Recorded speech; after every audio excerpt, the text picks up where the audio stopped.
Bonjour à toutes et à tous, bienvenue sur Psychotips. Voici une tomate.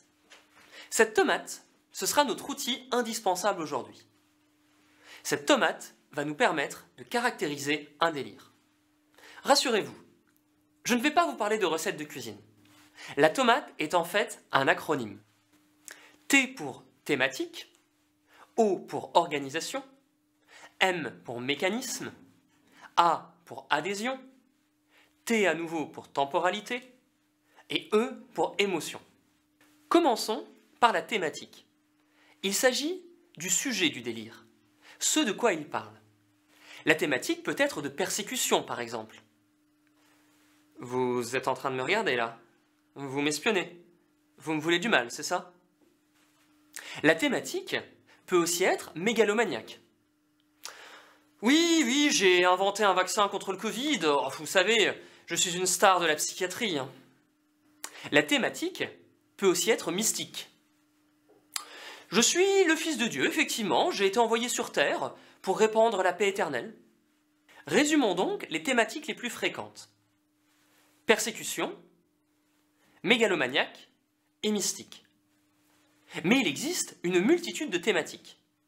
L'organisation correspond au fait que le délire soit systématisé ou non. Les idées délirantes sont systématisées si elles ont un lien les unes avec les autres, s'il y a une logique pour celui qui les dit et celui qui les écoute. Reprenons notre exemple de tout à l'heure. Vous êtes en train de me regarder. Oui, vous me regardez et vous prenez des notes. Si vous prenez des notes, ça veut dire que vous notez quelque chose et vous devez transmettre à mon chef. Oui, parce que je sais que ces vidéos, c'est quelque chose pour me surveiller. Vous voyez qu'il y a un lien entre toutes les phrases précédentes. Cela est retrouvé, par exemple, dans le trouble délirant persistant de type paranoïaque. Rassurez-vous, nous ferons une autre vidéo où nous détaillerons tous les troubles psychotiques. Voilà un autre exemple d'idées délirantes non systématisées. Je suis sûr que les extraterrestres m'en veulent personnellement. C'est le journaliste du journal de 20 h qui l'a dit. Et j'en suis persuadé parce que les fruits et légumes ont augmenté de 1 € depuis le début de la crise. Vous voyez qu'ici, il n'y a aucun lien logique entre toutes les phrases. Le mécanisme correspond à la manière dont le délire est construit. On retrouve les hallucinations, c'est-à-dire voir ou entendre quelque chose qui n'existe pas, mais les hallucinations peuvent toucher tous les organes des sens. Une hallucination est la perception d'un objet qui n'existe pas.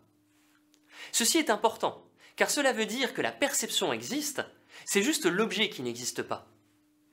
Par exemple, si quelqu'un vient vous voir et vous dit « Mais qui est-ce que tu regardes ? Il n'y a personne sur cette vidéo. » Un autre mécanisme est l'interprétation. C'est-à-dire que la situation de départ est réelle, mais c'est l'interprétation qu'en fait le patient qui est délirante. Je reprends mon exemple de tout à l'heure. Vous êtes en train de me regarder et vous prenez sûrement des notes. Ça veut dire que vous m'espionnez et que vous êtes en train de faire un complot contre moi. Un autre mécanisme est l'intuition.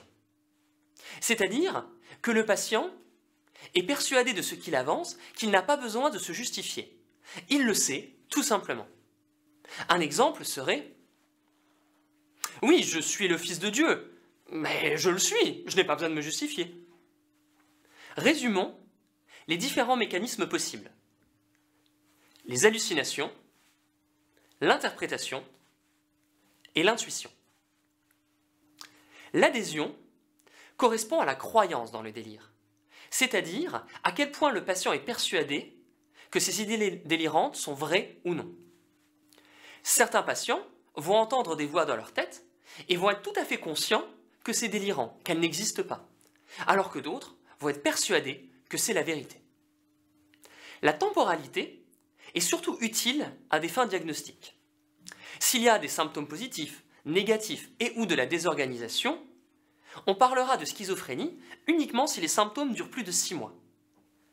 S'ils durent moins d'1 mois, on parlera de troubles psychotiques brefs. Et entre 1 et 6 mois, de troubles schizophréniformes. Nous reviendrons là-dessus dans une autre vidéo sur la schizophrénie. L'émotion correspond à la charge affective associée au délire, notamment pour savoir si l'affect est congruent ou non au délire. Par exemple, un patient qui va avoir un délire de persécution et qui ressent de l'angoisse aura un affect congruent au délire, alors que s'il ressent de la joie, il aura un affect non congruent au délire.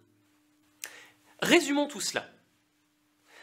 Dans notre tomate, nous avons la thématique de persécution, mystique, mégalomaniaque. Nous avons l'organisation, si le délire est systématisé ou non. Nous avons le mécanisme, qu'il soit avec des hallucinations, de l'interprétation ou de l'intuition. Nous avons l'adhésion au délire, la temporalité et l'émotion, à savoir si l'affect est congruent ou non au délire. Voilà, j'espère qu'avec cette vidéo, vous arriverez à mieux caractériser un délire. D'autres vidéos suivront sur la schizophrénie, les troubles psychotiques et les antipsychotiques. Je vous souhaite bon courage dans vos révisions et vous dis à très bientôt sur Psychotips.